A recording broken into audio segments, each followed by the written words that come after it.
변비 바로 알고 바르게 치료하자. 견바바 채널의 윤상민 항희입니다.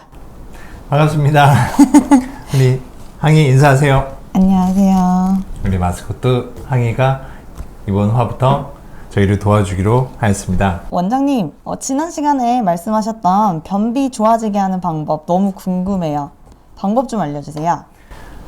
제일 중요한 게 먹는 거라고 생각합니다. 첫째, 변이 있으려면 변이 있어야 될 거 아니에요. 변은 어디서 와요? 장. 먹는 데서 오죠.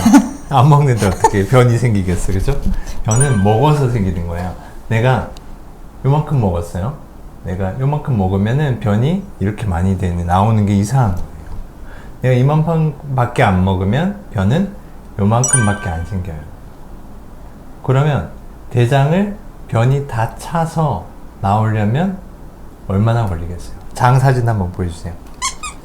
대장이 한 1m에서 1.5m 되는데 이 안에 변이 다 찬 다음에 나오려면 일주일도 걸리고요.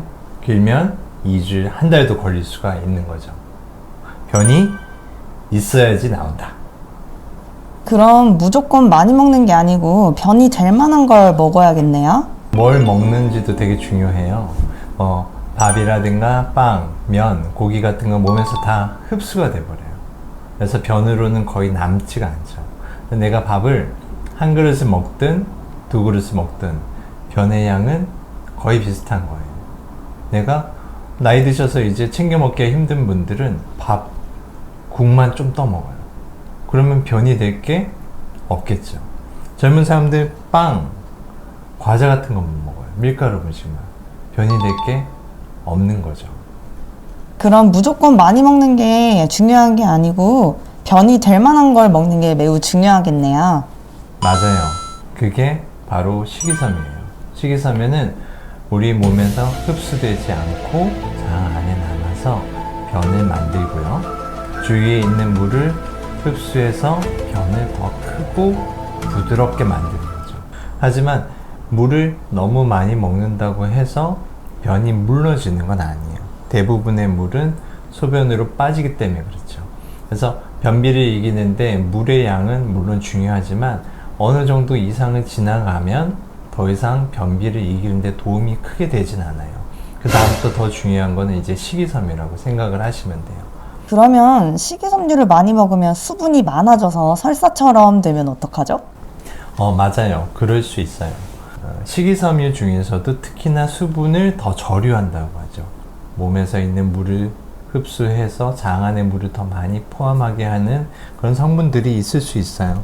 그런 경우에는 당연히 설사를 할 수 있죠. 특히나 과민성 장 증후군이 있는 경우에는 이런 특정 식이섬유들은 이런 물을 더 많이 머금고 설사를 유발시키기도 하기 때문에 피하는 게 좋을 수도 있어요. 하지만 대다수의 일반인에서는요, 식이섬유가 많다고 해서 그게 무조건 설사로 가거나 그러진 않아요.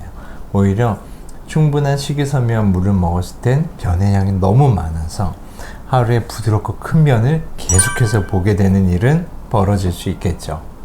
아, 그렇군요. 식이섬유 섭취 정말 중요하네요. 식이섬유가 많은 음식은 뭐가 있을까요? 그리고 식이섬유 혹시 부족할 때 도저히 먹지 못하는 경우에는 어떻게 해야 될까요? 식이섬유가 어디에 많다고 생각해요? 우리 항희 양께서는? 야채. 빵? 빵에는 없을 것 같습니다. 보통은 야채나 과일, 해조류, 곡류, 잡곡 같은 데 많이 들어있다고 생각을 하시면 돼요. 우리가 그냥 대부분 그렇게 생각하잖아요. 야채, 과일 많이 먹으면 변 잘 볼 수 있다. 근데 밥 같은 것만 먹으면 변이 잘 안 나온다. 이렇게 생각하는 거죠.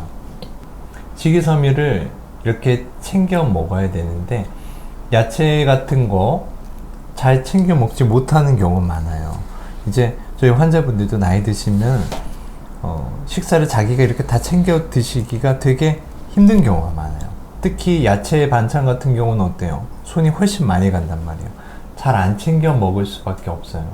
그러면은 식이섬유 섭취는 점점 줄어드는 거죠. 이럴 때는 식이섬유 보조제를 섭취를 하는 것도 괜찮아요. 어차피 안 먹어서 변비가 될 바에는 식이섬유 보조제를 먹어서 변을 크고 부드럽게 만들어서 변비도 해소를 하고요. 오히려 이런 경우 장 건강에도 더 좋은 거죠. 근데 시중에 파는 식이섬유 보조제는 자극성 하재가 섞여 있는 경우가 상당히 많아요. 그래서 잘 알고 있어야 돼요. 왜 이렇게 자극성 하재가 섞여 있는 줄 알아요? 대부분 변비 환자들이 변비를 해소하기 위해 식이섬유제를 선택을 하게 되는데 효과가 좋아야 될 거 아니에요. 먹었는데 바로 안 나오면 효과가 없다고 생각할 수 있는 거예요. 그러니까 그 안에 자극성 하재가 섞여 있는 경우가 많아요. 대표적인 성분이 알로에라든가 세나 같은 경우죠. 그래서 구성 성분을 잘 보면 그런 것들이 들어있는 경우가 많이 있습니다. 그래서 그런 것들은 자극성 하재는 장기간 복용 시에는 장의 자극에 둔감해져서 장 무력증으로도 갈 수 있기 때문에 가능하면 식이섬유 단일 성분으로 구성된 제품들을 선택하시는 게 좋아요. 지금까지 변바바 채널의 윤상민 항이었습니다. 구독과 좋아요. 부탁드립니다.